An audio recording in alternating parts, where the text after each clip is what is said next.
Hello everyone, this is তৌফিক জায়েদ। আজকে আমি খুবই এক্সাইটেড কারণ ইয়ামাহা বাংলাদেশের মোটরসাইকেল বাজারে প্রথম এফআই ইন্ট্রোডিউস করেছে। আর এই এফআই টেকনোলজির কারণেই আমরা এই বাইক সিরিজটিকে আমাদের বাংলাদেশের মোটরসাইকেল বাজারে ন্যাশনাল বাইক হিসেবে জেনে থাকি। এফজেডএস ভার্সন 1 থেকে এফজেডএস ভার্সন 2 আমরা যে কালারগুলো দেখে আসছি সেই কালারগুলো আমরা অভ্যস্ত হয়ে গেছি, কিন্তু 2025 সালে এই এফজেড সিরিজের ইয়ামাহা বাংলাদেশের মার্কেটে একটি নতুন কালার ইন্ট্রোডিউস করছে এবং এটি আসলেই চমৎকার। আমাদের বাইকারদের যদি স্মৃতি দিয়ে কোনো কথা বলতে হয় তাহলে আমাদের একটা অনেক আগে আমাদের ইচ্ছা থাকতো যে আমাদের মোটরসাইকেলের যে টায়ারটা হবে সেটা একটা ফ্যাট টায়ার হবে।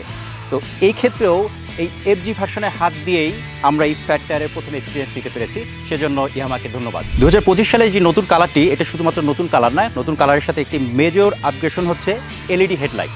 এতদিনের ডিমান্ড, এবার ইয়ামাহা অবশ্যই আমাদের কথা শুনেছে এবং তারা আমাদের হেডলাইটটি পরিবর্তন করে এলইডিতে করে দিয়েছে। দীর্ঘ 10 বছর যাবত এই এফজেডএস সিরিজটি বাংলাদেশ মার্কেটে আছে এবং আমরা এই বাইকটি আজ পর্যন্ত যদি কিনতে চাই, সে কেনার ক্ষেত্রে কখনো এটা লুকের কারণে এই বাইক আমার পছন্দ না এটা আমরা বলতে পারবো না। আমরা অনেকেরই আমাদের ডিমান্ড ছিল যে আমরা একটু গ্লোসি কালার পেলে সেই কালারটা আমাদের আরো বেশি ভালো লাগবে। তো এতদিন পরে আমাদের সেই গ্লোসি কালারের যে ইচ্ছাটা বা আমাদের যে শখটা সেটা পূরণ হয়েছে। এই কালারটি আসলে খুব সুন্দর এবং গ্লোসি এবং খুবই অ্যাট্রাকটিভ। আমি আমার ব্যক্তিগত বাইকটি যদি এক্সচেঞ্জ করে নতুন কোনো বাইক নিতে চাই তাহলে অবশ্যই এই এফজেডএস ভার্সন 2 এর নতুন কালারটি নিব।